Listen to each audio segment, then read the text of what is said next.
안녕하십니까? 한 주간 동안 여러분은 대단히 많은 양의 공부를 하시게 됩니다. 어제 말씀드린 대로 잘 참석하시면 이 성경 거의 전체를 커버하는 큰 공부를 하시게 되겠습니다. 오늘은 상당히 긴 역사 이야기가 나옵니다. 그래서 제가 좀 갈 길이 멀어서 말을 좀 빨리빨리 해야 되는데 말이 빨리 잘 안 나와요. 제가 최선을 다해 보겠습니다. 왜 제목이 용과 싸우는 여자의 일생인지 이제 어제 오신 분들은 이해가 다 되셨겠습니다만은 오늘 다시 공부하시면서 왜 제목이 이런 것인지 이해를 하게 되겠습니다. 오늘 두 번째 날 여자를 공격한 용의 후손들. 어제 공부하실 때 여자가 뭐라고 그랬죠? 교회, 하나님의 백성들을 상징적으로 여자라고 합니다. 용은 사탄이고 용의 후손이라고 하는 것은 이 세상에서 사탄의 일을 대행하는 악의 세력들을 용의 후손이라고 그렇게 말합니다. 우리가 이 세상을 살아가는 동안에 특별히 신앙생활을 하는 그리스도인으로 이 세상을 살아갈 때에 이 용의 후손이 누군지를 파악하는 것은 굉장히 중요합니다. 이 용의 후손이 누구며 이 용의 후손들이 하는 전략이 무엇인지를 모르면 예수를 믿으면서도 잘못된 길로 갈 확률이 대단히 높아져요. 그래서 이걸 잘 찾아서 우리가 믿어야 되는데 이것이 예언을 통하지 않으면 알 수가 없는 거예요. 그래서 이제 공부를 하는 겁니다. 어제 말씀드린 대로 하나님께서는 이 인간 나라를, 인류를 구원하시는 사역을 이루어 가실 때에 주로 사용하시는 방법은 예언을 통해서 일하십니다. 어제와는 조금 다른 성경절 하나 또 보겠습니다. 이사야 46장 10절에 보면은 내가 종말을 처음부터 고하며 아직 이루지 아니한 일을 옛적부터 보이고 아직 되지 않은 일을 미리 다 보이시는 겁니다. 이르기를 나의 모략이 설 것이니 내가 나의 모든 기뻐하는 것을 이루리라. 미리 말씀하시고 이루어 가십니다. 이것을 우리가 예언이라고 하는 것이죠. 성경에는 대표적인 두 예언서가 있습니다. 물론 성경의 다른 부분에도 예언이 많이 나와요. 성경 전체의 한 5분의 1은 예언입니다. 그런데 거의 예언으로만 집중되어 있는 두 개의 예언서가 구약의 다니엘서가 있고 신약의 요한계시록이라는 책이 있습니다. 많은 사람들이 이 책을 봉함된 책이라고 해서 잘 열어보지 않고 연구를 하지 않고 덮어두고 있습니다. 이 봉함이라는 말이 예언서에 나오긴 나옵니다만 그것을 잘못 이해하고 그런 일을 하는 것입니다. 또 어떤 사람들은 예언서를 펼쳐서 가르치긴 하는데 앞뒤가 맞지 않게 가르치는 사람들도 또 많이 있어요. 구약 다니엘서에 보면은 12장 9절 10절에 이런 말씀이 나옵니다. 이 말은 마지막 때까지 간수하고 봉함할 것임이니라. 봉함이라는 말이 나오니까 이것을 펼치지도 않나요. 이 마지막 때까지 간수하고 봉함한다는 말은 말세가 되면 다니엘서가 펼쳐지고 해석될 것을 말하고 있는 것입니다. 그 뒤에 그 말씀이 나오죠. 악한 사람은 악을 행하리니 악한 자는 아무도 깨닫지 못하되 오직 지혜 있는 자는 깨달으리라. 그러니까 펼쳐서 공부하면 깨닫도록 되어 있어요. 하나님께서 지혜를 주시면. 요한계시록의 말씀에도 보면은 22장 7절에 보라 내가 속히 오리니 이 책의 예언의 말씀을 지키는 자가 복이 있으리라. 공부를 하고 알아야 지킬 수 있어요. 공부를 하라는 것입니다. 또 내게 말하되 이 책의 예언의 말씀을 인봉하지 말라 그랬어요. 봉해놓지 말라는 거예요. 때가 가깝다. 예수님의 재림의 때가 가까이 오면 말세가 되면 이 책을 덮어두지 말고 펼쳐서 바르게 연구하라고 하는 말씀이죠. 하나님께서 예언을 가지고 이 세상을 통치하시고 이제 구속의 역사를 이루어 가시는데 왜 예언을 가지고 하시느냐에 대하여 요한복음 13장 19절에 이렇게 말씀하십니다. 지금부터 일이 이루기 전에 미리 너희에게 이름은, 미리 너희에게 말하는 것은 일이 이룰 때에, 내가 지금 말한 예언이 이루어질 때에 내가 그인 줄 너희로 믿게 하려 함이로다 그랬어요. 보이지 않는 하나님을 믿는다는 것은 쉬운 일이 아닙니다. 그런데 그 하나님께서 선지자를 통해서 하신 말씀이 착착 이루어져 가면 보이지 않는 하나님이시지만 우리가 그 선지자들이 말한 예언이 성취되는 것을 보고 하나님이 계시다는 사실을 믿을 수 있게 된다는 것입니다. 그래서 예언의 말씀을 공부하는 것은 아주 중요한 일이에요. 베드로후서 1장 19절에는 또 우리에게 더 확실한 예언이 있어 어두운 데 비치는 등불과 같다고 말씀하셨습니다. 이 세상은 지금 모든 것이 불확실합니다. 불안합니다. 어두워요. 선악을 분별할 수가 없는 어두움의 세상이 되었습니다. 이런 어두운 세상에 확실한 예언이 있다고 말씀하셨는데 이 예언을 깊이 주의해서 공부하라는 거예요. 이것을 요즘 말로 표현하면, 요즘의 언어로 표현하면은 더 확실한 예언이 있어 모르는 길을 가르쳐주는 내비게이션과 같으니 그렇게 해도 돼요. 이 내비게이션은 참 신기한 도구예요. 저는 차를 타고 이렇게 많이 다니지 않기 때문에 먼 길은 다 이제 공중교통으로 대중교통으로 가기 때문에 길을 잘 몰라요. 모르는 길은 이제 요즘 걱정이 없는 것이 내비게이션 키면은 그냥 가라고 하는 대로 가면 딱 도착하는 겁니다. 거기. 예언이 바로 그런 거예요. 하늘까지 이 복잡한 모든 것이 다 흐트러지고 섞여져서 분간할 수 없는 이 혼란의 시대에, 어둠의 시대에 이 그리스도인들이 하늘까지 안전하게 갈 수 있도록 안내해 주는 것이 예언의 빛이에요. 그래서 예언을 알아야 되는 겁니다. 그런데 예언을 가르치는 사람마다 다 제각각인데 뭐가 정말이냐, 뭐가 참이냐 이거예요. 그건 이제 듣는 사람들이 판단할 수밖에 없어요. 왜냐하면 가르치는 사람들은 다 자기가 옳다고 하기 때문에 어느 것이 옳으냐 하는 것은 여러분이 듣고 판단하는 길밖에 없어요. 더 나아가서 예언을 공부할 때나 성경을 공부할 때 여러분이 반드시 지켜야 될 규칙이 무엇인가 하면은 기도를 많이 하는 것입니다. 기도를 많이 하셔서 진리와 거짓을 분별하게 해달라고 기도하시고 하나님의 바른 진리를 잘 깨닫게 해달라고 기도하시면서 말씀을 들으면 하나님께서 지혜를 주시고 분별력을 주셔서 바른 길을 찾도록 성령이 인도하시는 것입니다. 저는 이 예언을 역사적 해석 방법으로 풀어서 가르칩니다. 지금까지 결과 많은 사람들이 그동안 배워본 예언 중에서 가장 확실하고 정확한 것으로 배웠다는 이야기를 제가 참 많이 들어서 일일이 다 제가 얘기하면 꼭 자랑 같아서 다 일일이 말씀을 안 하겠습니다만은 가장 최근에 울산의 한 장로교 목사님한테 저에게 전화가 왔어요. 그분의 전화 내용은 이겁니다.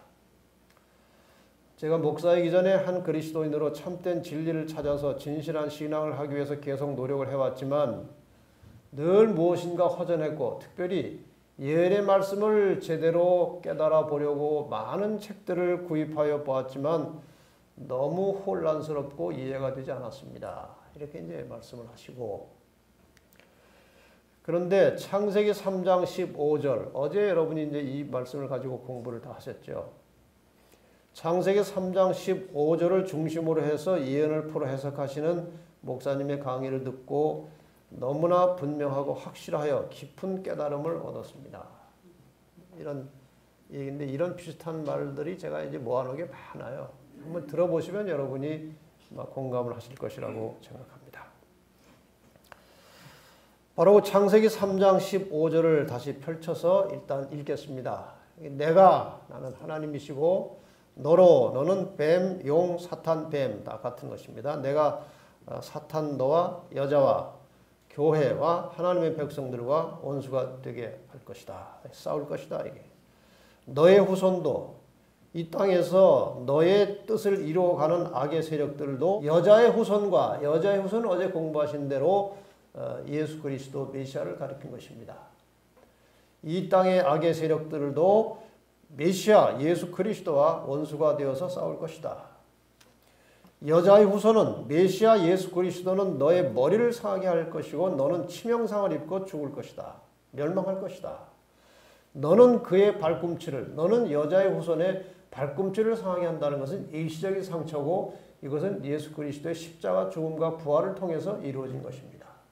결국 선과 악이 싸울 것이고 선이 승리할 것을 미리 말씀하신 것입니다. 이 말씀 속에 성경 전체가 포함되어 있는 것입니다. 성경의 모든 역사는 창세기 3장 15절을 성취해가는 역사예요.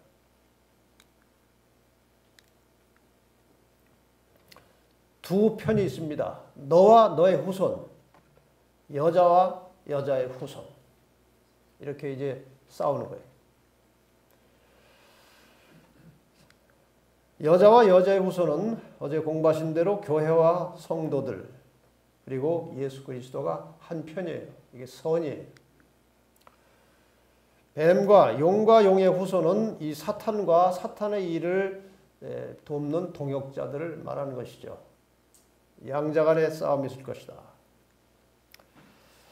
그래서 인류의 역사는 이 교회와 예수 그리스도 그리고 사탄과 세상의 권력들 사이에서 일어나는 전쟁의 역사예요. 이것을 축소하면 양심의 마음 속에서 선과 악이 싸우고 있는 또 하나의 조그만 우주가 이 속에 들어있는 거예요. 악한 생각이 있고 선한 생각이 싸우는 것입니다. 여기에서 무엇의 지도를 따라 무엇의 인도를 따라서 양심을 가지고 사느냐 하는 것이 결국 자기의 마지막 운명을 결정하는 것입니다.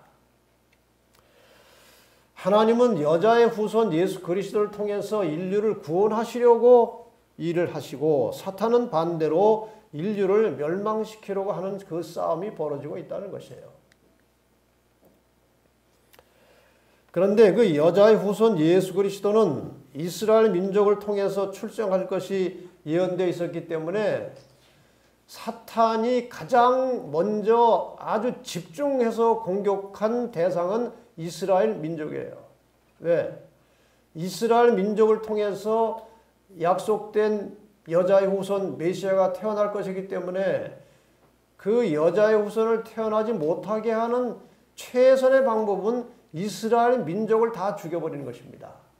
그래서 이제 이스라엘 민족이 공격을 당하는 역사가 성경에 나옵니다. 여러분이 아시는 대로 이스라엘 민족은 하나님께서 아브라함을 불러내심으로 이제 시작이 되었습니다. 아브라함의 후손들이 이스라엘 민족을 이루게 되는 것이죠. 너는 복의 근원이 될지라. 그래서 이스라엘 민족의 초기 역사는 이제 족장 시대로 보는 겁니다. 아브라함을 불러내신 것이 BC 한 2100년으로 우리가 보고 있죠. 아브라함과 이삭과 야곱의 12아들 그리고 12아들 중에 11번째 아들 요셉이 애굽에 팔려갔죠. 그 다음에 나머지 또 가족들이 마침내 다 애굽으로 이사를 들어갔습니다. 지금 아브라함이 움직이는 그 동선이 갈대아 우르로부터 시작해서 여기죠. 갈대아 우르에서 시작해서 하란으로 해서 뭐 이렇게 가나안으로 들어가서 애굽에도 갔다 나오고 그랬죠. 애굽에 요셉이 팔려갔습니다. 시간이 많이 지난 후에. 그 다음에 야곱의 모든 가족들이 다 애굽으로 이사를 들어가죠. 그래서 창세기 46장 27절에 보면 애굽에서 요셉에게 낳은 아들이 2명이니 야곱의 집 사람으로 애굽에 이른 자의 도합이 70명이었더라. 그러니까 아브라함의 자손 70명이 애굽에서 이제 새로운 역사를 시작하는 것인데 여기에서 이제 하나의 큰 민족을 이루게 되는 것이 이 이집트에서 시작한 이스라엘 민족의 역사죠. 처음에 들어가서는 이제 그 아들이 총리 대신이니까 잘 살고 잘 먹고 했지만 결국 많은 이제 세대가 지나가면서 결국 이스라엘 민족은 노예 생활을 하게 되었어요. 말할 수 없는 고난과 고통 속에서 이렇게 살게 되는데 그 이유 중에 하나는 이 이스라엘 민족이 얼마나 건강한지 자식들을 잘 낳고 아주 번성하는 겁니다. 애굽 사람들보다. 그래서 바로가 가만히 뒀다가는 우리를 잡아먹을 것 같다. 이 백성 이스라엘 자손이 우리보다 많고 강하다. 이런 이제 염려 때문에 이스라엘 민족을 못 살게 한 겁니다.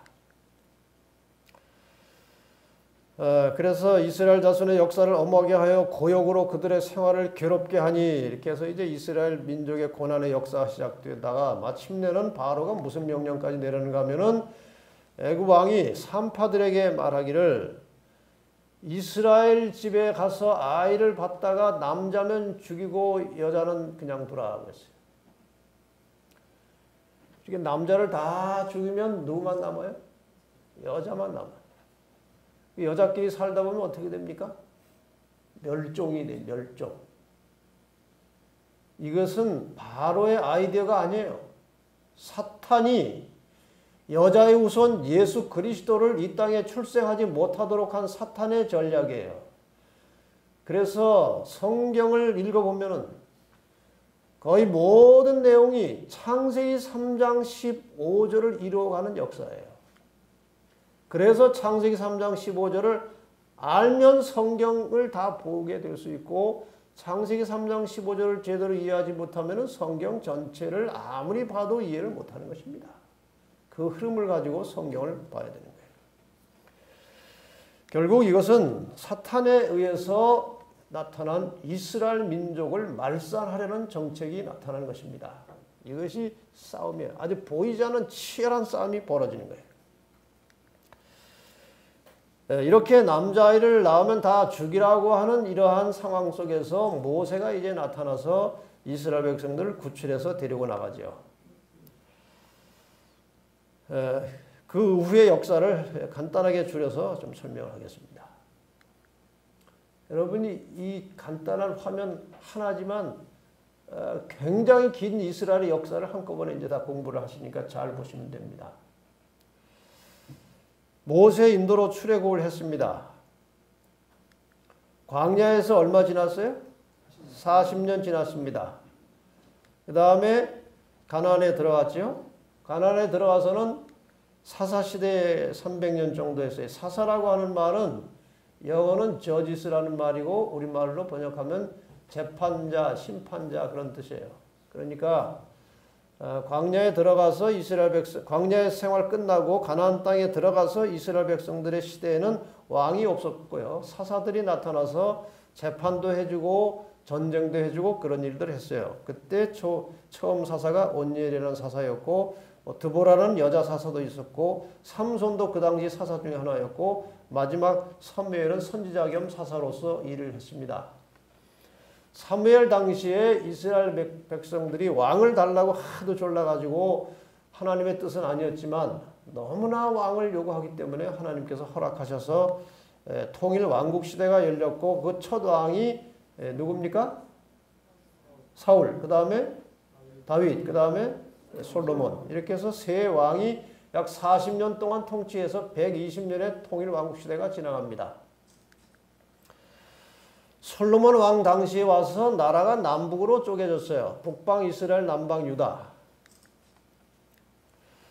북방 이스라엘의 첫 번째 왕은 여로보암이었고 남방 유다의 왕은 르호보암이었습니다.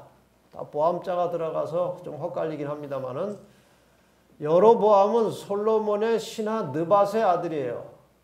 신하의 아들이에요. 남방 유다의 왕은 솔로몬의 아들이니까 왕권, 정통 왕권은 남방 유다로 이어졌어요.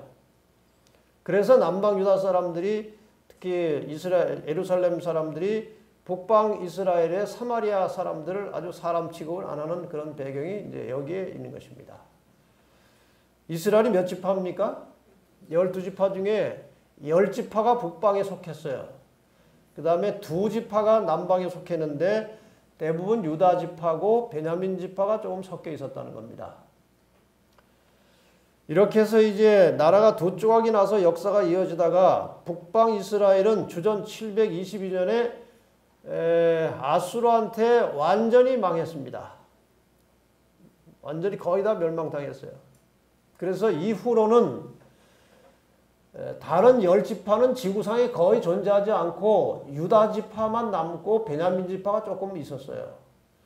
그래서 그 이후에 이 주전 722년에 북방 이스라엘이 망한 이후에는 거의 유다 지파만 남았기 때문에 이스라엘 백성들을 우리가 유태인이라고 하는 것은 바로 유다 지파의 후손이기 때문에 다 유태인이에요. 그래서 유대인이 된 거예요.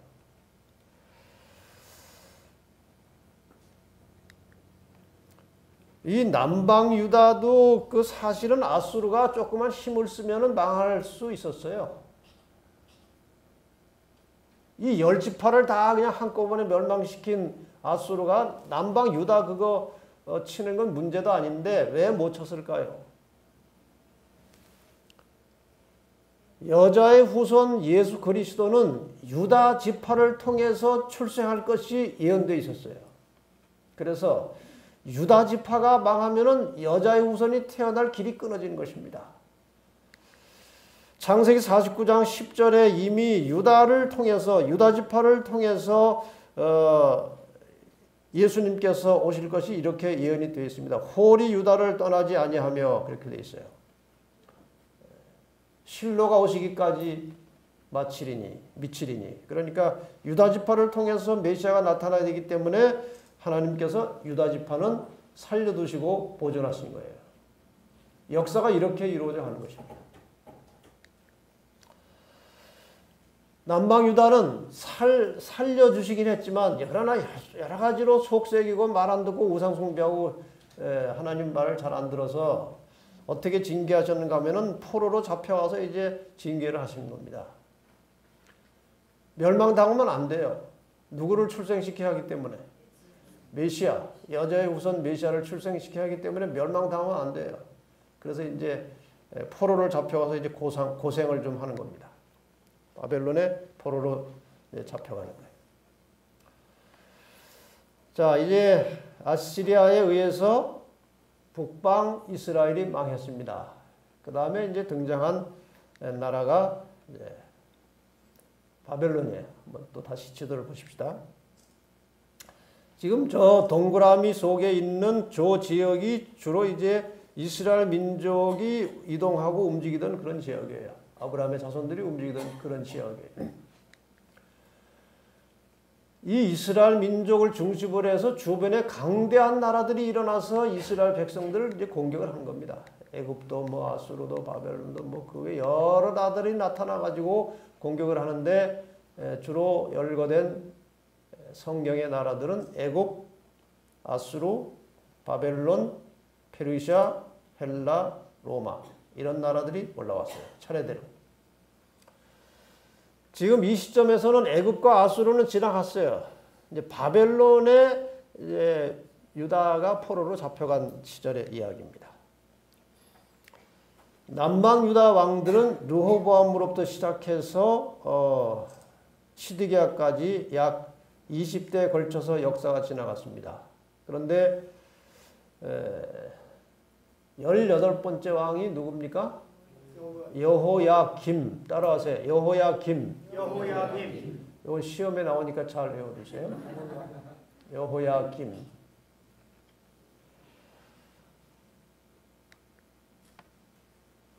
드디어 이제 이스라엘 주변에 등장하는 세속의 나라들이 이제 올라오면서 이제 이 이스라엘을 이제 죽이고 괴롭히려고 하는 것입니다.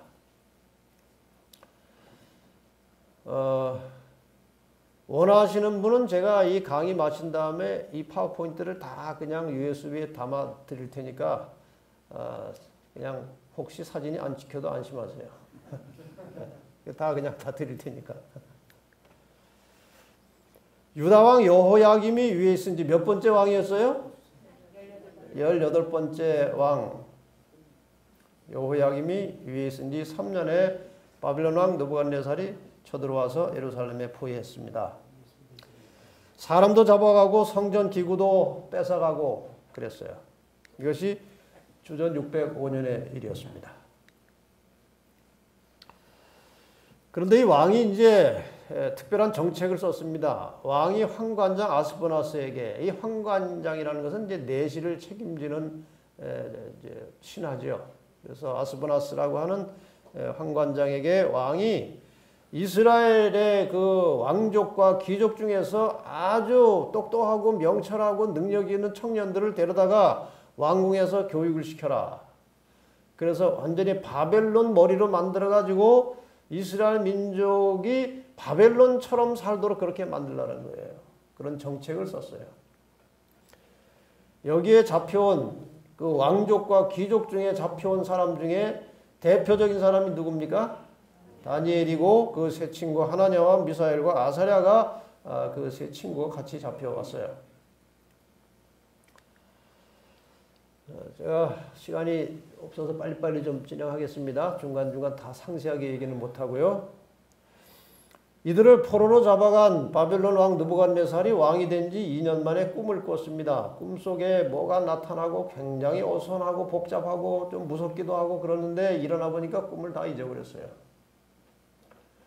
그래서 박사들, 술객들, 점장인들을 데려다가 내가 어제 밤에 꿈을 꿨는데 꿈을 다 잊어버렸다. 그러니까 꿈 내용도 가져오고 해석도 내놔라 그런 거예요. 꿈 내용을 알면 해석을 좀 해볼 텐데 꿈 내용을 알아야죠. 이 당시 왕은 무슨 억지예요, 억지. 꿈까지 알아맞추라는 거예요. 화가 나가지고 다 죽이라고 그랬어요. 이것도 모르는 것들이 무슨 박사냐 점쟁이냐 다 죽어라. 근데 그 현장에 없었는데 그 박사 명단에 다니엘과 세 친구도 있었다 이거죠. 다니엘이 이제 소식을 듣고 아이고 왕이 뭐 이렇게 급하십니까? 나한테 왕을 좀 만나게 해주시면 내가 말씀을 잘 드려보겠습니다. 그래서 이제 다니엘이 왕한테 갔어요. 기한을 좀 주시면 꿈과 해석을 가져오겠습니다. 왕이 이제 기분 좋아가지고 그럼 가서 가지고 와라. 가서 뭐 합니까 다니엘이? 할 일이 뭐가 있습니까? 기도하는 거예요. 다니엘이 가서 세 친구와 함께 간절하게 기도했어요. 다니엘은 정말 기도의 사람이었어요. 늘 하나님과 교통하고 있었기 때문에 하나님한테 물어보지도 않고 바로 왕에게 가서 가져오겠다고 한 거예요. 그만큼 다니엘은 하나님과 아주 친밀한 관계로 교통하고 살았다는 것입니다. 드디어 꿈과 내용을 가지고 왔어요. 왕이요, 왕이 침상에 나가서 장래일을 생각하실 때에 은밀한 것을 나타내시는 이가 장래일을 왕에게 알게 하셨습니다. 그러니까 침상에서 잠들기 전에 뭐 생각한 거예요? 앞으로 이 나라가 어떻게 될 것이냐. 이걸 생각하다 잠들었단 말이에요. 그래서 하나님께서 그 미래 역사를 보여주신 것입니다. 근데 내게 이 은밀한 것을 나타내심은 나한테 이 꿈도 주시고 해석을 주신 것은 내 지혜가 다른 인생보다 나은 것이 아니고 여기에 다니엘의 신앙과 품성이 들어있는 거예요. 여기서 얼마든지 잘난 척 할 수 있는 찬스가 온 거예요. 그런데 내가 잘나서 그런 게 아닙니다. 오직 그 해석을 왕에게 알려서 왕의 마음으로 생각하던 것을 왕으로 알게 하시기 위해서 저한테 주셨지 제가 잘난 건 아무것도 없습니다. 이 왕의 마음으로 생각하던 것이 뭐였습니까? 장래일을 알려주신 거예요. 왕이 꿈속에서 한 큰 신상을 보셨습니다. 근데 그 신상이 막 광채가 나고 모양이 무시무시했습니다. 근데 그 신상이 이제 결국은 뭐라고 얘기했습니까? 장래일을 가르쳐 주는 것입니다. 미래 역사를 가르쳐 주는 것입니다. 이렇게 이제 다니엘이 설명을 하는 거예요. 그런데 그 우상의 머리는 정금이요, 가슴과 팔들은 은이요, 배와 넓적다리는 노시요, 종아리는 철이요, 그 발은 얼마는 철이요, 얼마는 진일기였나이다. 이런 신상을 보셨습니다. 설명을 듣고 보니까 생각이 나는데 기가 막히게 드러나는 것입니다. 야, 어떻게 내가 꿈을 꾼 것을 똑같이 알아맞추냐는 거예요. 이미 느부갓네살 왕은 기가 죽은 것입니다. 하나님의 능력 앞에. 그런데 꿈이 거기서 끝나는 것이 아니고 또 왕이 보신즉 사람의 손으로 하지 아니하고 뜨인 돌이 신상의 철과 진흙에 발을 쳐서 부서뜨리매 철과 진흙과 놋과 은과 금이 다 부서져 여름 타장마당에 겨같이 되어 바람에 불려 간 곳이 없었고 우상을 저 신상을 친 돌이 태산을 이루어 온 세계에 가득하게 되었다고 이렇게 설명을 했어요. 들어보니 정확하게 자기가 꾼 꿈과 일치하는 것입니다. 이제 뭐가 궁금해요? 해석이 궁금한 것입니다. 자, 이제 다니엘이 이 왕이 꾼 꿈 내용은 저런 식으로 설명을 다 마쳤습니다.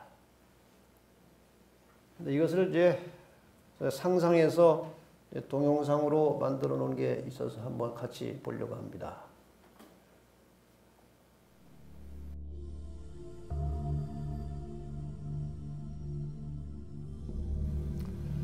신상이 나타났습니다. 머리는 금으로 되어 있고 그 다음에 가슴과 팔은 은으로 되어 있고 그 다음에 배와 넓적다리는 놋으로 되어 있고 종아리는 철로 되어 있는 그리고 발은 철과 진흙이 섞여 있는 이 동상을 본 것입니다. 그런데 돌이 날라와서 신상이 어디를 쳤어요? 발을 치는 것입니다.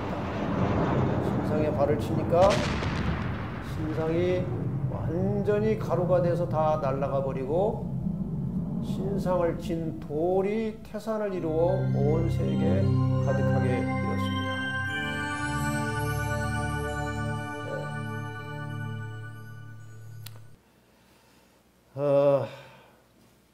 자, 이제 해석을 해야 되겠죠? 해석. 왕이 해석이 궁금한 거예요.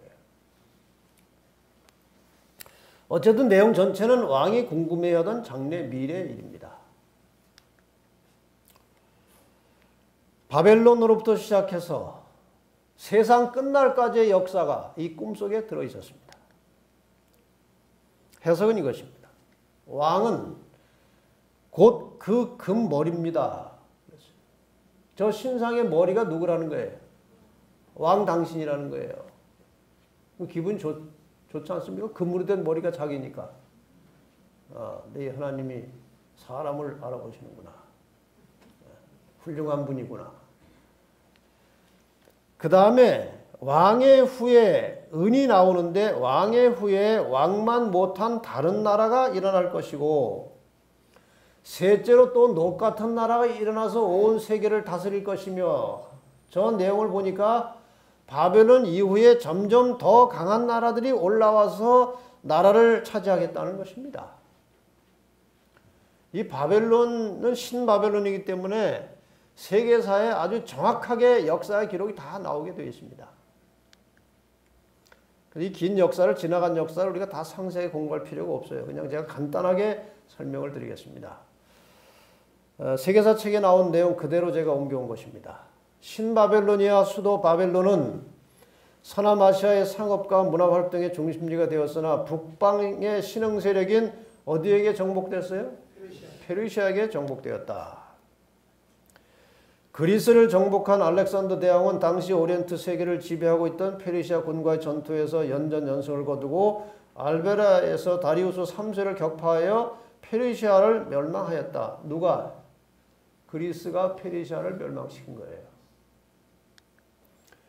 로마는 전후 3회에 걸친 전쟁에서 카르타고를 무찌른 한편 그리스를 정복하여 마침내 기원전 2세기에는 지중해 전역을 지배하게 되었다. 그리스는 또 누구한테 망했어요? 로마한테 망하는 것입니다. 지금 바벨론 이후의 역사가 저 몇 문장 속에 그냥 그대로 다 나와 있어요. 바벨론, 그 다음에 페르시아, 그 다음에 그리스, 그 다음에 로마예요. 어려울 거 하나도 없습니다. 역사책이 그냥 그대로 나오는 거예요. 그러면은 저 신상의 머리는 바벨론이고 은으로 된 가슴과 팔은 페르시아고 페르시아를 멸망시킨 나라는 노스로 된 배 그리스고 그리스를 멸망시켜서 올라온 나라는 철로 된 종아리 로마예요. 이 나라들이 이제 이스라엘을 완전히 지상에서 쓸어버리려고 온갖 일을 다 하는 것입니다. 이 나라가 어떻게 이스라엘을 멸절시키려고 했는지 그 이야기를 이제 잠깐 몇 가지만 말씀을 드리겠습니다. 용의 후손들, 그러니까 이 땅에 일어난 세속의 나라들이 이스라엘을 어떻게 멸망시키려고 했는지 보십시다. 바벨론에서 이런 일이 있었습니다. 다니엘서에 나오는 이야기죠. 이제 왕이 신상이 이렇게 은이 올라오고 노시 올라오고 하니까 자기네 나라가 망할 것 같으니까 머리부터 발끝까지 금으로 다 만들었어요. 무슨 마음으로 그렇게 만들었어요? 바벨론이요, 망하지 말고 영원하라. 그런 마음이에요. 그래서 통째로 금을 만들어가지고 이제 도라 평지에 세워서 모든 나라의 방백들과 모든 나라의 관원들을 다 모아가지고 세레모니를 하는 것입니다. 이제 음악 반주가 나가면 전부 다 엎드려서 신상에게 절해라. 절 안 하면 극렬히 타는 풀무에 던져 죽이겠다. 음악이 울려 나왔습니다. 다 엎드려졌습니다. 그런데 뭐가 세 개가 서 있는 것입니다. 사람 같으면 서 있을 수 없는 이 엄숙한 순간에 세 개가 서 있는데 잡아다 놓고 보니까 왕이 죽이기가 아까운 청년들이었어요. 그래서 왕이 다시 한번 내가 기회를 줄 테니까 그냥 좀 엎드려라. 그랬더니 이 세 청년이 우리가 그 일에 대해서 왕에게 대답할 필요가 없습니다. 왕이 우리를 품목 가운데 집어넣으면 하나님께서 우리를 살려내실 것이고 그리 아니하실지라도 왕이여 우리가 왕의 신들을 섬길 수 없습니다. 뭐를 걸고 지금 싸우는 거예요? 목숨을 걸고 싸우는 거예요. 여러분, 선하게 싸우면 목숨을 걸고 싸우는 것입니다. 그래서 예수님께서 자기 목숨을 얻고자 하는 자는 잃을 것이고 나를 위하여 자기 목숨을 잃는 자가 찾으리라고 말씀하신 거예요. 예수를 믿고 신앙을 따라 산다는 것은 목숨을 거는 거예요. 다니엘 세 친구가 목숨을 걸었어요. 왕이 화가 나서 불을 7배로 뜨겁게 했어요. 집어 던졌어요. 던진 사람들이 죽었어요. 너무 뜨거워가지고. 셋을 집어 던졌는데 넷이 왔다 갔다. 하나님께서 살려내셨습니다. 이것이 선악의 싸움의 역전 드라마예요. 이런 일들이 성경은 계속 일어나고 있는 것입니다. 다니엘에게도 그러한 위기가 닥쳤습니다. 다니엘이 온 세상을 그 바벨론 나라를 통치하는 총리 대신이 됐어요. 총리 중에 수석 총리가 됐어요. 모함하는 자들이 다니엘을 죽이려고 했지만 흠을 찾을 수 없어서 이렇게 저렇게 해서 결국 사자굴에 들어간 이야기 다 아시니까 제가 그만하겠습니다. 왕이 그 다른 신에게 기도하면 사자굴에 집어넣는다는 그 조서에 도장이 찍힌 것을 알고도 다른 신에게 기도하는 일을 계속한 것입니다. 뭘 걸은 거예요? 거기도 목숨을 걸은 거예요. 결국 잡혀 들어갔습니다. 들어가는데 하나님은 그를 살려내셨고 그를 죽이려고 하던 자들이 죽었습니다. 여기도 역전 드라마예요. 바벨론이 지나가고 페르시아가 올라왔습니다. 바벨론의 시대에 잡혀왔던 많은 유대인들이 페르시아가 올라온 후에도 페르시아에 그냥 많이 살고 있었어요. 나라가 바뀌었지만 그냥 포로 생활에 익숙해져서 오랫동안 그냥 그 나라에 정착하고 사는 겁니다. 정착을 하고. 바벨론 왕궁에, 이 페르시아 왕궁에 하만이라는 대신이 들어갔다 나갔다 하는데 문지기들이 다 엎드려 절을 하는데 뭐 한 사람이 절을 안 하는 거예요. 신원 파악을 해보니까 유대인이, 모르드게라는 유대인이. 그래서 이제 또 모략을 해가지고 모르드게를 죽이려 하다가 이 하만이 이제 화가 점점 더 나가지고 모르드게의 족속인 유다 민족 전체를 죽이려고 이제 계획을 짜고서 왕하고 이렇게 저렇게 해가지고 이제 도장이 찍혔어요. 이스라엘 민족들은 다 죽게 생겼습니다. 그때 이 모르드게 삼촌, 이 모르드게 조카인가요? 누가? 에스더가 그날에 왕비로 있었어요. 그래서 모르드게가 왕비에게 이러이러하니 네가 빨리 왕에게 아래서 살려내라.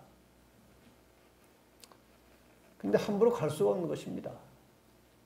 왕이 오라고 해야 가는 거예요. 오라고 하지 않은데 가면은 죽는 겁니다. 죽으면 죽으리라 하고 왕 앞에 가니까 하나님께서 은혜를 베푸셔서 들어오는 걸 보고 그냥 들어오라고 들어오는 거예요. 들어가서 얘기가 또 길죠. 결국 하만이 죽는 장면이 나오는 것입니다. 어떤 명령이 내렸습니까? 모든 유다인을 노소나 어린 아이나 부녀를 물어하고 죽이고 도륙하고 진멸하고 또 그 재산을 탈취하라. 유다 민족 다 죽이는 전략이니까 이게 또 누구한테 나온 전략입니까? 사탄이 한 것입니다. 사탄이 한 거예요. 그러나 결국은 이 에스더의 역할을 통해서 왕이 모략을 알게 되었고 유대인들은 다시 다 살려내고 하만을 장대에 달아 죽인 것입니다. 여러분 언제나 역전 드라마가 이렇게 일어나는 거예요. 여러분 끝까지 하나님께 충성하시기를 바랍니다. 하나님이 우리를 살려내실 것입니다. 그 다음에 헬라, 그리스가 등장했습니다. 그리스는 뭐 여러 가지 나쁜 일을 많이 했습니다만은 셀류커스 왕조의 안티오코스 에피파네스 4세라고 하는 이 왕이 나타나가지고 몹쓸 짓을 했습니다. 유대인들에 대해서. 유대인들은 안식일에 전쟁을 하지 않아요. 이 약점을 이용해서 안식일에 22,000명의 군대로 예루살렘을 공격했어요. 쑥대밭을 만들었습니다. 그 다음에 안식일 준수, 절기 축제, 제사, 할례 의식을 금했어요. 율법서를 불태우고 돼지고기를 제단에 올려놓고 제사를 드렸습니다. 이게 상상도 할 수 없는 모욕이에요. 하나님께 대한 모욕입니다. 하나님 대신에 제우스 제단 앞에 제사를 드리게 했어요. 예루살렘 성전 기물을 약탈하고 파괴하고 성전을 모독해서 이스라엘 민족을 완전히 말살시키려고 하는 것입니다. 그 다음에 로마가 나타났습니다. 이 당시 로마는 전 세계를, 이 당시 이 지역 전체를 다 지배하고 있었어요. 이때에 예수님께서 탄생하셨어요. 여자의 후손이 드디어 나온 것입니다. 어느 시대? 로마 시대. 사탄이 가만히 있겠습니까? 드디어 누가 나왔어요? 자기의 머리를 상하게 할 메시아 예수 그리스도가 나타난 것입니다. 어떤 일이 있었는지 여러분이 잘 아십니다. 동방 박사와 헤롯 왕 사이에 이런저런 이야기들이 오고 갔죠. 어쨌든 동방 박사들은 그냥 가버렸고 이 태어난 아기 왕을 찾을 길이 없으니까 그 지역 기준에서 2살 아래 모든 아기들을 다 죽였습니다. 누구를 죽이려고? 여자의 우선 예수를 죽이려고. 그러나 예수님이 이미 하나님의 지시를 받아서 애굽으로 피난을 한 뒤였어요. 이게 전쟁의, 이게 선악의 싸움이에요.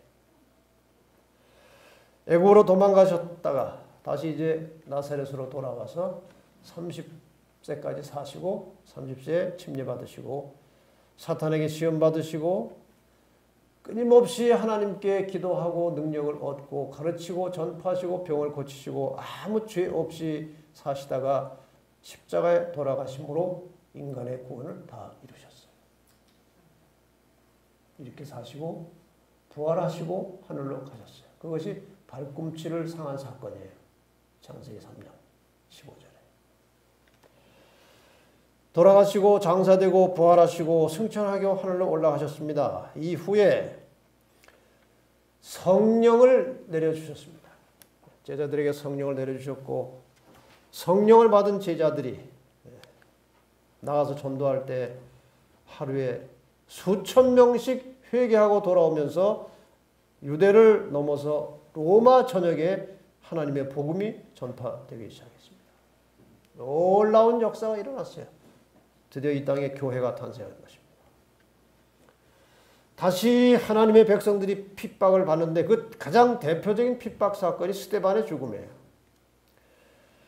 스데반이 순교를 당할 때 사울이 그의 죽임 당함을 마땅히 여기더라. 그날에 예루살렘에는 교회에 큰 핍박이 나서 사도 외에는 다 유대와 사마리아 모든 땅으로 흩어지니라. 그러니까 스데반이 죽을 때 서기 34년까지는 주로 예루살렘 안에 복음이 전파되고 있다가 스데반이 돌에 맞아 죽음으로 핍박이 시작되면서 바깥으로 복음이 퍼져나가기 시작한 것입니다.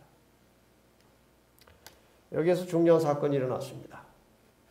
예수님께서 십자가에 돌아가시고 서기 34년에 스데반이 순교함으로 복음은 바깥으로 전파되기 시작했고 얼마 후에 서기 70년에 유다는 완전히 멸망해서 온 세상으로 흩어져 버렸어요. 나라가 없어져 버렸어요. 이렇게 떠돌아다니다가 1948년에 독립을 해서 지금 현재 나라로 다시 되돌아가는 것입니다. 이것이 기나긴 이스라엘의 역사예요. 여러분은 몇십 분 동안에 지금 이스라엘 역사 전체를 다 공부하신 거예요. 흐름을 이해하셨습니까? 이걸 이해하셔야 이제 공부를 제대로 할 수 있어요. 드디어 교회가 탄생이 됐고 로마 제국은 이제 대표적인 원형극장을 통해서 무수하게 많은 기독교인들을 잡아다가 죽이는 것입니다. 불에 태워 죽이기도 하고 짐승에 찢겨 죽기도 하고 수많은 그리스도인들이 로마의 박해 아래 죽었어요.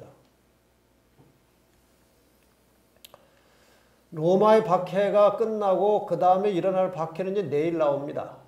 내일 다니엘 7장을 공부하시면 로마 시대 이후에 누가 하나님의 교회와 백성들을 박해했는지 내일이 진짜 중요한 거예요. 내일 공부를 제대로 하시면 길을 바르게 갈 수 있고 내일 공부를 제대로 못하시면 여전히 또 헛갈립니다. 그러니까 내일 절대로 빠지면 안 돼요. 아까 이제 로마까지 공부를 하셨고 지금 로마까지 역사를 통해서 어떻게 사탄이 하나님의 교회와 백성들을 핍박하고 말살하려고 했는지를 공부하셨어요. 그러니까 다시 이제 발가락으로 넘어가겠습니다. 왕께서 그 발과 발가락이 얼마는 포기자에게 진흙이요 얼마는 철인 것을 보셔서 이제 그 나라가 로마 나라가 나누겠다. 여기 철로 된 요 종아리는 로마고 그 로마 제국은 이제 그 다음에 이어서 이렇게 발가락 시대로 넘어가는 겁니다. 로마는 일시에 망하지 않고 분열해서 망했어요. 나누어져서 망한 것입니다. 세계사 책에 보면은 게르만 민족의 침입이 계속되어 로마의 재정은 급속도로 몰락해 갔습니다. 로마 제국은 395년에 동서로 분열되고 말았습니다. 그 후에 동로마 제국은 1452년 오스만 투르크에 멸망할 때까지 1000년을 더 지속했으나 서로마 제국은 476년 게르만 용병대장 오토 하켈에 멸망했습니다. 이래서 서로마가 476년에 망했어요. 그리고 나라가 쪼개졌습니다. 이렇게 나라가 분열됐어요. 여러 나라로 쪼개졌고 이 쪼개진 나라들이 현대 유럽의 모체가 된 것입니다. 영국, 프랑스, 독일, 포르투갈, 스위스, 이태리, 스페인, 아프리카, 북부 이렇게 해서 이제 로마가 다 나눠졌다는 것입니다. 왕께서 철과 진흙이 섞은 것을 보셨은즉 그들이 다른 인종과 서로 섞일 것이나 피차에 합하지 아니함이 철과 진흙이 합하지 않은 것 같으리이다. 로마 시대에 이어진 이 분열된 나라의 역사는 철같이 강한 나라와 흙같이 약한 나라가 섞여 있지만 합쳐지지 않겠다는 것입니다. 이거 가지고 논란이 많았어요. 다시 이유를 통해서 유럽이 하나가 되고 있지 않느냐 뭐 이렇게 되어 있는데 사실 로마 시대까지는 이 철나라가 그 나라에 적용이 되지만 로마 시대 이후에 이 분열된 발가락의 시대는 온 세계를 다 커버하는 거예요. 온 세계 전체에 강한 나라와 약한 나라가 섞여 살지만 합쳐지지 않는다는 것입니다. 이것은 지금 전 세계를 말하는 거예요. 유럽에 국한시킨다고 해도 합쳐질 듯 했지만 지금 다시 분열되고 있어요. 하나가 되지 않는 것입니다. 그래서 로마에 이어진 저 발가락은 분열, 열국의 시대를 말하는 것이에요. 이렇게 강한 나라와 약한 나라가 섞여 살지만 하나로 되지 않는 이 마지막 시대에 돌나라가 나타난 것입니다. 이 분열 왕국 이후에 또 역사는 아까 말씀드린 대로 이제 내일 다시 공부할 것이고요. 우선 도표로 한번 정리하겠습니다. 잘 보시면 이제 정리가 되겠죠. 구약의 이스라엘, 여자. 구약의 여자는 이스라엘이에요. 신약의 여자는 교회. 이것이 하나님의 백성들입니다. 이것을 애굽이 공격했어요. 애굽 다음에 누구였어요? 아수르 다음에 바벨론 다음에 페르시아 다음에 헬라, 그리스, 그 다음에 로마 이렇게 나왔어요. 로마 이후의 분열 왕국 시대에 도대체 누가 나타나서 다시 교회를 핍박할 것인가? 이게 이제 내일의 문제고 내일 이 분열 왕국에 나타난 하나님을 대적하는 세력은 마지막 때까지 해당되는 것이기 때문에 우리 시대와도 연결이 돼요. 이건 아주 매우 중요한 거예요. 여러분 내일 안 오시면 막대한 손해를 보는 것입니다. 꼭 오시기 바랍니다. 자 보십시오. 창세기 3장 15절의 선언 이후에 용의 사탄은 세속의 나라와 권력자들, 용의 후손들을 동원해서 끊임없이 하나님의 교회 여자와 백성들을 공격했고 특별히 여자의 후손을 출생시킬 구약의 여자 이스라엘의 조상으로 선택된 아브라함 이후 그의 후손들과 이스라엘 민족들을 격렬하게 핍박하며 이스라엘을 멸절시키려고 노력했다. 용이, 사탄이 그렇게 했다는 것입니다. 그래서 이제 분열 왕국 이후에 용의 대리자, 용의 후손들은 다니엘 7장과 계시록 13장에 명확하게 나와 있어요. 이것을 내일과 모레 이틀간에 공부하는 겁니다. 자 이제 돌나라를 해석해 봅시다. 사람의 손으로 하지 아니하고 뜨인 돌이 이제 날라와서 신상에 발을 쳤다. 다시 말하면은 이 신상은 인간이 조각해서 만든 거예요. 사람의 손이 간 것입니다. 이것은 인간들이 세우는 나라들을 상징하는 것이고 사람의 손을 대지 아니한 돌이 날라왔다는 것은 인간이 세우는 나라가 아닌 제3의 다른 나라가 날라왔다는 것입니다. 이것이 성경이 어떻게 예언되는지. 이 돌이 과연 무엇이냐 이게 돌. 고린도전서 10장 4절에 보면은 반석은 그리스도라고 되어 있어요. 베드로전서 2장 4절에는 산 돌이신 예수께 나오라고 호소하고 있습니다. 돌은 상징적으로 예수 그리스도를 말하는 것입니다.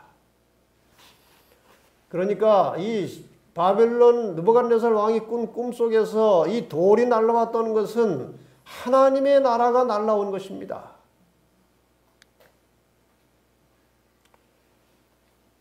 다니엘 2장 44절이죠. 이 열왕의 때 하늘에 하나님이 한 나라를 세우시리니 이것은 영원히 망하지도 아니할 것이요 그 국권이 다른 백성에게로 돌아가지도 아니할 것이요 도리어 이 모든 나라를 쳐서 멸하고 영원히 설 것이라 그랬어요.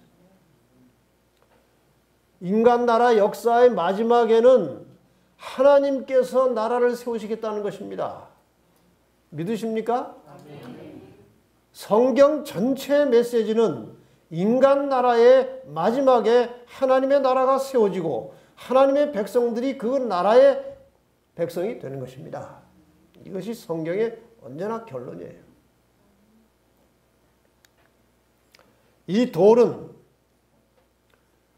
예수님의 약속대로 장차 임하실 예수 그리스도의 재림을 가리키는 것입니다.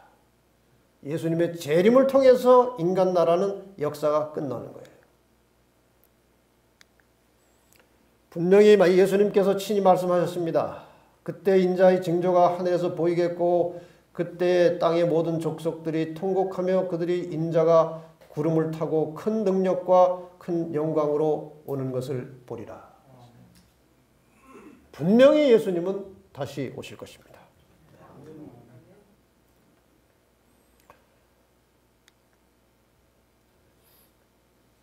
복습을 하겠습니다. 그동안 하도 오래 서 있어가지고 힘들 것 같아서 눕혀놨습니다. 근데 눕혀놓고 공부하기 훨씬 쉬워요. 그리고 실제로 저 신상은 서 있지 못하는 거예요. 왜? 금이 제일 무거워요. 그 다음에 은이 가볍고 노은 더 가벼워요. 철은 더 가벼워요. 내려갈수록 가볍기 때문에 저거는 서 있을 수 없는 불안한 세계의 역사예요. 그래서 눕혀놓은 거예요. 저 머리는 바벨론이고 그 다음에 페르시아, 그 다음에 그리스, 그 다음에 로마, 그 다음에 열국 분열된 시대 그리고 마지막에 돌나라 하나님의 나라가 세워지는 것입니다. 같이 읽겠습니다. 시작. 세상 나라가 우리 주와 그 그리스도의 나라가 되어 그가 세세토록 왕노릇 하시리로다.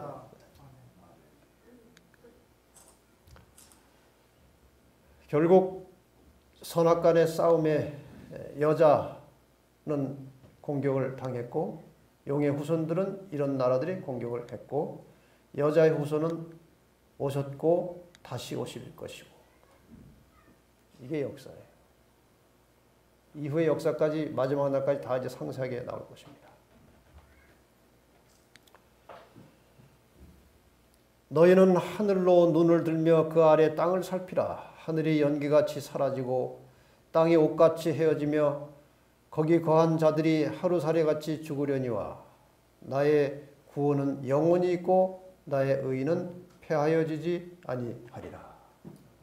예수님 오시는 순간에 땅은 옷같이 헤어지고 거기 거한 자들이 하루살이같이 죽을 것이라고 말씀하셨어요. 하나님의 백성들은 마침내 구원을 받게 될 것입니다. 말세 사탄이 등장해서 세상을 충동해서 예수께서 재림하시기 전 인간들이 세상을 하나의 통일된 나라로 세우도록 자극하고 미혹할 것이고 사탄은 그렇게 인간들이 하나의 통일된 나라로 세워진 것을 자기가 다스리려고 할 것이 성경의 예언입니다. 하나님 나라가 세워지기 전에 자기의 왕국을 세우려고 하는 것이 사탄의 꿈이에요. 바로 이 일을 위해서 오늘날 온 세계의 지도자들이 추진하고 있는 것이 뉴 월드 오더리라고 하는 신세계 질서를 만들어 가지고 온 세계를 하나로 하고자 하는 것입니다. One World Leader, 그러니까 한 지도자 아래 하나의 정부를 만들어서 하나의 화폐를 쓰고 하나의 종교로 통일하자는 것이 이 신세계 질서의 목표예요. 클린턴 대통령도 이미 신세계 질서가 필요한 것을 역설했고 그보다도 훨씬 전에 가장 신세계 질서를 역설하는 것은 부시 대통령입니다. 오늘날 온 세계가 지금 하나의 정부를 만들기 위해서 끈질기게 노력하고 있고 상당히 많이 진행이 되고 있어요. 어떻게 될지 모르지만 어쨌든 이 일은 진행될 것이고 잠시나마 이것이 완성된 것처럼 보일지 몰라요. 그러나 절대로 오래가지 않는 지푸라기 같은 나라가 될 것입니다.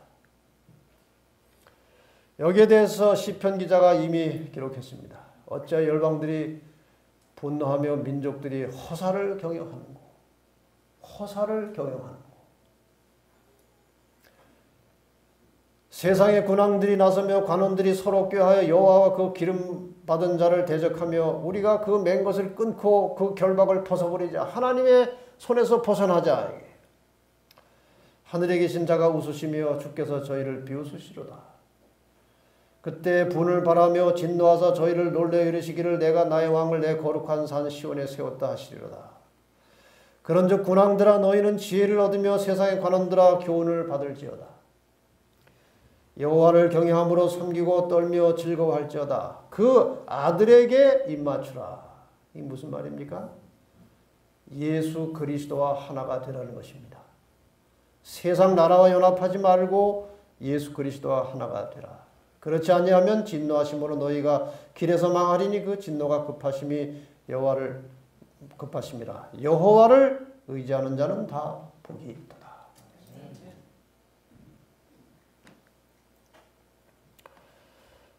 위키피디아 백과사전에 인터넷에 나오는 이 사전에 보면 세계 정부, 단일 정부는 전 세계의 모든 나라가 주권 등을 다 없애고 그 위에 설립하는 공동의 정부를 말한다. 이렇게 정의가 나올 정도로 지금 세계 정부를 진행하고 있다는 것입니다.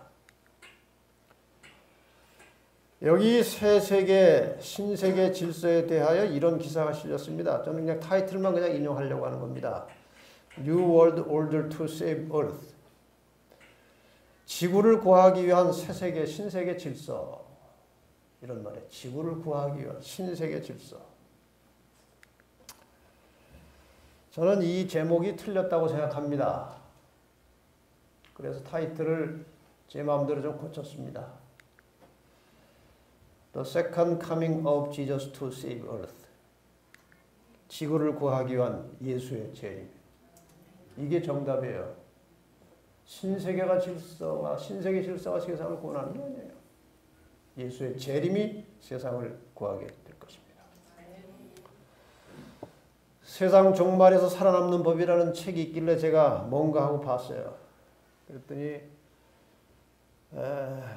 산속에다가 굴을 파고 그 속에다가 음식을 저장하고 뭐 그런 뭐 황당한 얘기가 나오는 거예요.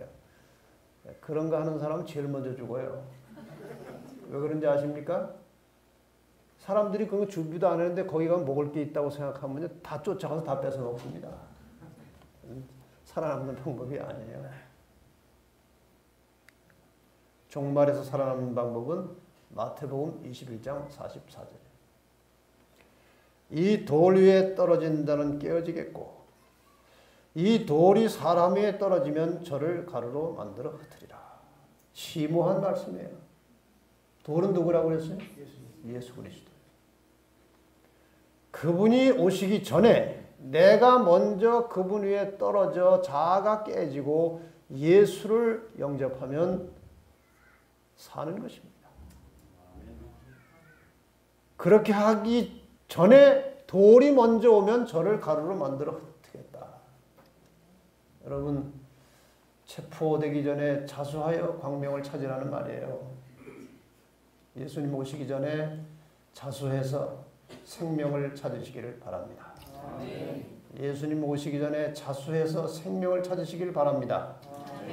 이것이 정답이에요. 이것이 사는 길이에요.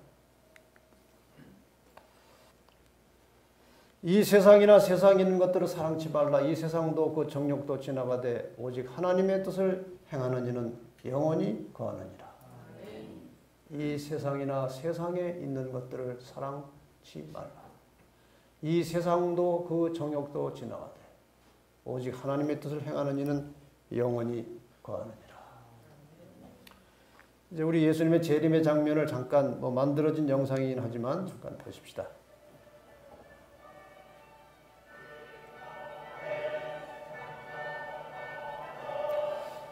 언젠가 돌나라가 이 땅에 임하게 될 것입니다. 이것이 돌처럼 보이지만 이것은 돌이 아니고 가까이 와서 보면 예수 그리스도의 재림입니다. 주님의 약속은 분명히 성취될 것이고 그분은 올 것입니다. 예수님의 재림은 분명히 올 것입니다.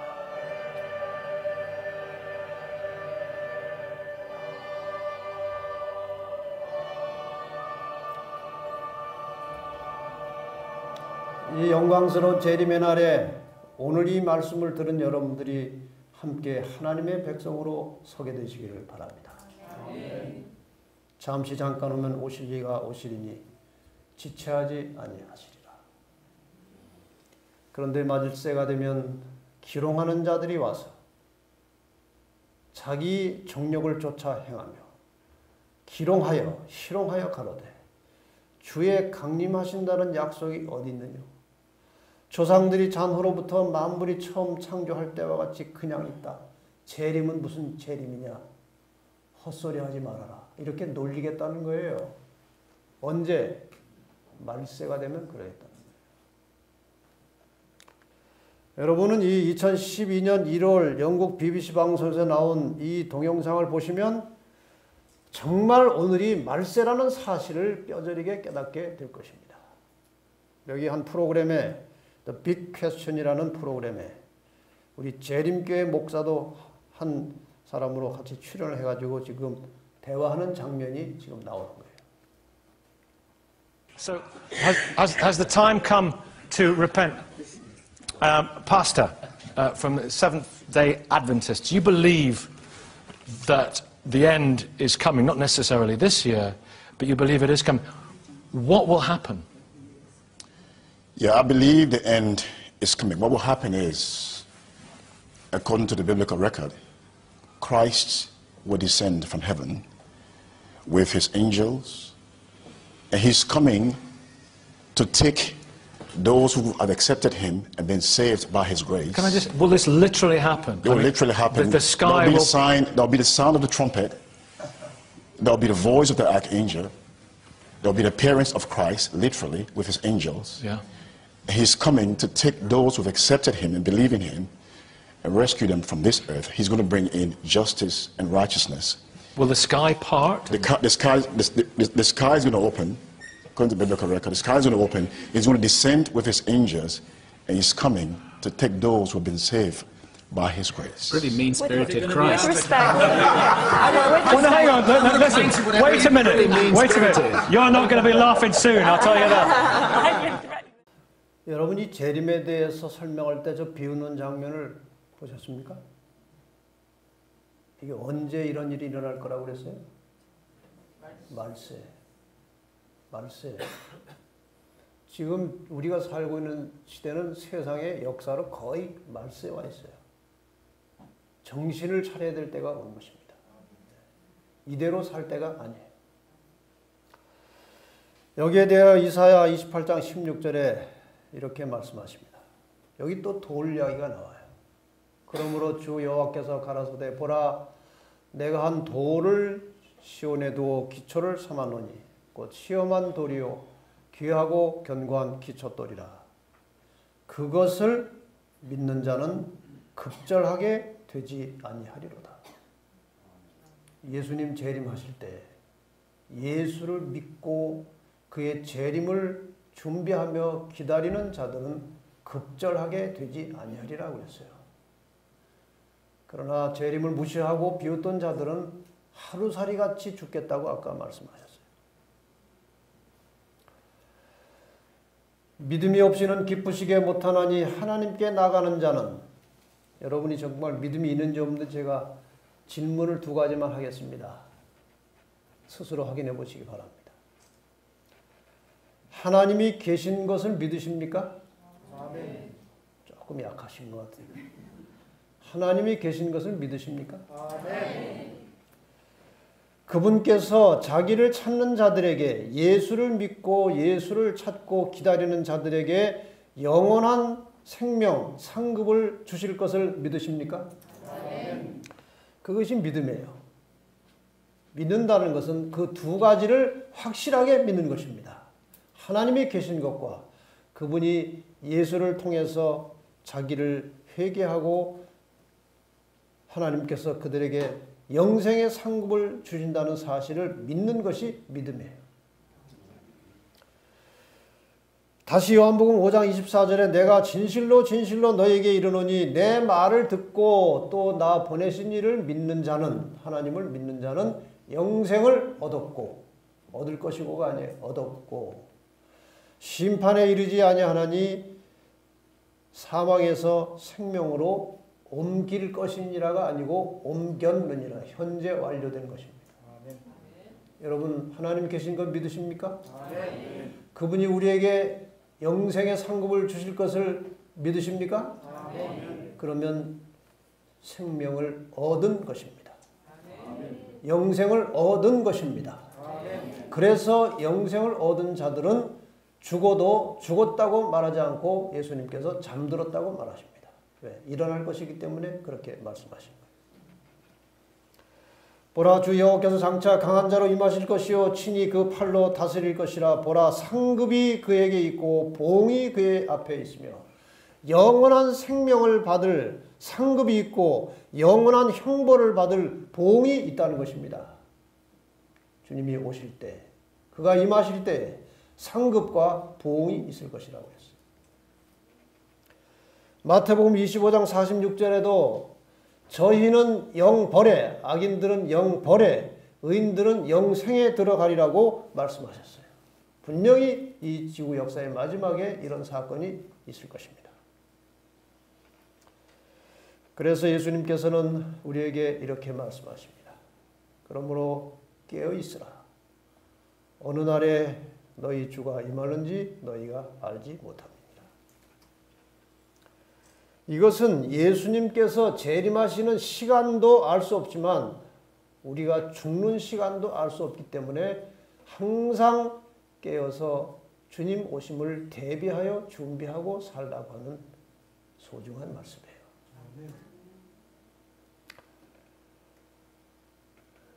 이분은 저희 어머니십니다. 저희 어머님은 건강하게 사셨고 전도를 꽤 열심히 하신 분이에요. 한 3년 전에 제가 미국에 전도회 하러 갔어요. 어머니가 뭐 돌아가실 가능성은 전혀 없었죠. 건강하셨으니까. 근데 제가 미국에 금요일 도착해서 금요일과 안식일 주말 봉회를 하고 일요일 저녁부터 전도회를 시작하는데 일요일 아침에 동생에게 전화가 왔어요. 어머니가 돌아가셨다. 어떻게 해서 돌아가셨냐. 여수 요양병원에 친구하고 휴양하러 가셔서 어떤 사람에게 침대에 이렇게 옆에서 이렇게 서로 앉아가지고 성경 가르치시다가 돌아가셨대. 돌아가실 분이 성경 가르칠 수 있어요? 근데 성경 가르치다가 돌아가신 거예요.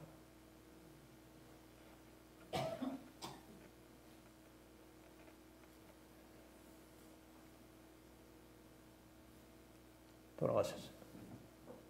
사시다가 2013년 6월 24일에 돌아가셨어요. 개인의 종말이에요. 언젠가 예수님께서 오십니다. 이거는 역사의 종말이에요. 그러나 개인의 종말은 즉 역사의 종말이에요. 돌아가실 때 그 순간의 상태로 재림을 맞이하신 것입니다. 수개월 전에 우리 삼육학교 오는 교장 선생님이 명절에 부모님 뵈러 갔다가 오시다가 자동차로 사고가 나서 즉사하셨어요. 그 순간이 역사의 종말이에요. 주님을 맞이하는 순간입니다. 누구나 다 마찬가지예요. 그래서 정원보감 2권 59페이지에 보면 우리는 오늘이 우리에게 주어진 마지막 날인 것처럼 깨어있고 활동하고 기도해야 한다. 오늘이 무슨 날인 것처럼 마지막 날인 것처럼 산다면 다른 사람을 미워할 수 없어요. 나만 오늘이 마지막이 될지도 모르는 것이 아니고 다른 사람도 오늘이 마지막이 될지 몰라요. 내일 죽을 사람을 오늘 미워하겠습니까? 그래서 우리는 하루하루가 마지막 날인 것처럼 그런 정신으로 살라는 것입니다. 그렇게 되면 우리의 생애는 참으로 진지해질 것이다. 우리는 모든 말과 행동에서 예수님을 밀접히 따르게 될 것이다. 모든 것이 하나님께로 났나니 저가 그리스도로 말미암아 우리를 자기와 화목하게 하시고 또 우리에게 화목하게 하는 직책을 주셨다. 하나님과 나 사이는 원래 죄 때문에 불화한 상태에 있었어요. 하나님과 불화한 사람은 다른 사람과도 불화합니다. 그런데 하나님과 나 사이에 주님이 오셔서 죄를 해결해 주셨습니다. 내 대신 돌아가셨어요. 우리의 죄를 용서하시고 우리를 하나님과 화목하게 해주셨어요. 이렇게 하나님과 화목하게 된 자들은 다른 사람과 화목하게 지내야 됩니다. 여러분, 성도들과 화목하게 지내시기를 바랍니다. 이것이 하나님과 화목됐다는 증거예요. 내가 하나님과 화목된 관계로 구원받았다는 증거는 교회에 와서 다른 모든 성도들과 화목한 관계로 사는 것입니다. 이것이 구원받은 증거예요. 화목하게 하는 직책은 또 다른 의미가 있는데 하나님을 알지 못하고 하나님과 불화한 사람들을 하나님과 화목시키는 것입니다. 이것이 전도하는 거예요.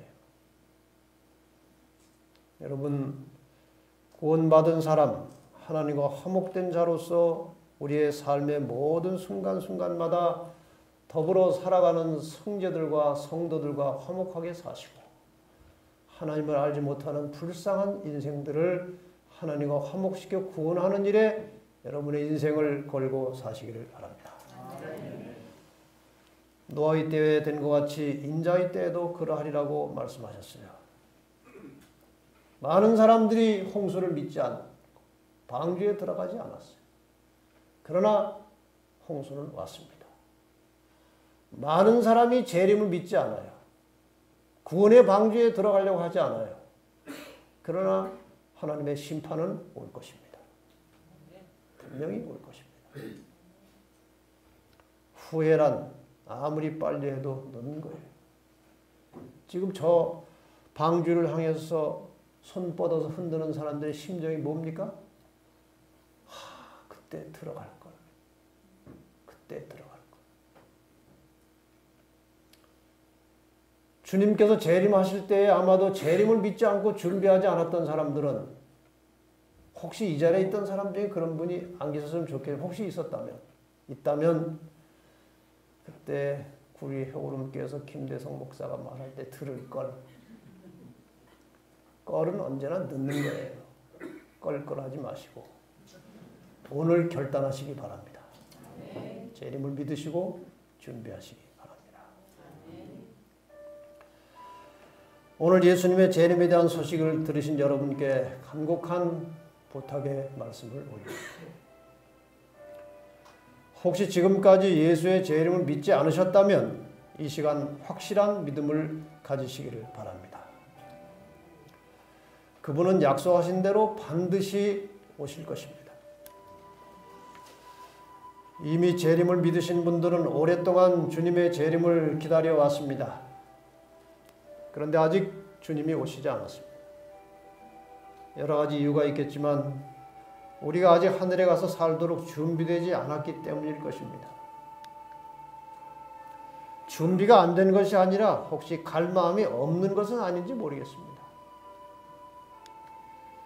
주님의 나라를 위해서 모든 것을 온전히 헌신하는 성도들을 주님은 찾고 기다리십니다. 나의 영성과 신학을 병들게 하고 세속화시키는 모든 일을 중단하고 신령한 마음으로 경건한 삶을 살면서 주님을 맞이하도록 준비하시기 바랍니다. 이 세상보다 주님이 예비하신 나라를 더 사모하고 기다리십시다. 조만간 안개처럼 사라질 세상에 대한 애착을 버리고 재림의 소망을 품고 괴롭고 힘들고 험한 세상의 삶을 속히 끝내고 우리의 본향으로 가십시다. 지금 이 시간 성령께서 우리 마음에 임재하시어 여러분 모두에게 새 마음을 주시기를 간절히 기도합니다. 이제 다시 이 찬미를 조용하게 부르면서 제가 기도하고 오늘 집회를 마치겠습니다. 가사는 그냥 만든 것입니다. 잘 가사를 보시고 음미하면서 찬미하고 기도하겠습니다. 천천히 하겠습니다. 천천히. 좋으신 하나님, 좋으신 하나님, 참 좋으신 나의 하나님,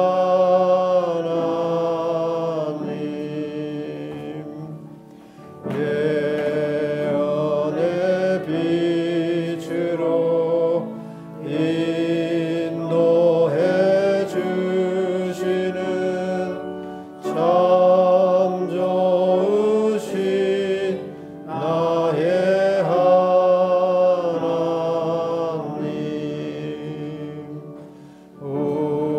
우리를 하늘로 데려가 주시는 참 좋으신 나의 하나님,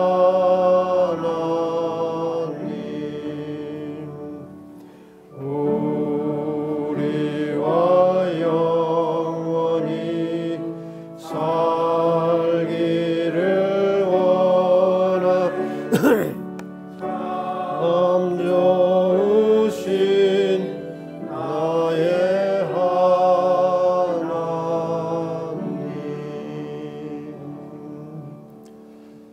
좋으신 하나님, 우리에게 예언의 빛을 주시고 갈 길을 보여주시고 할 일을 가르쳐 주시니 감사합니다.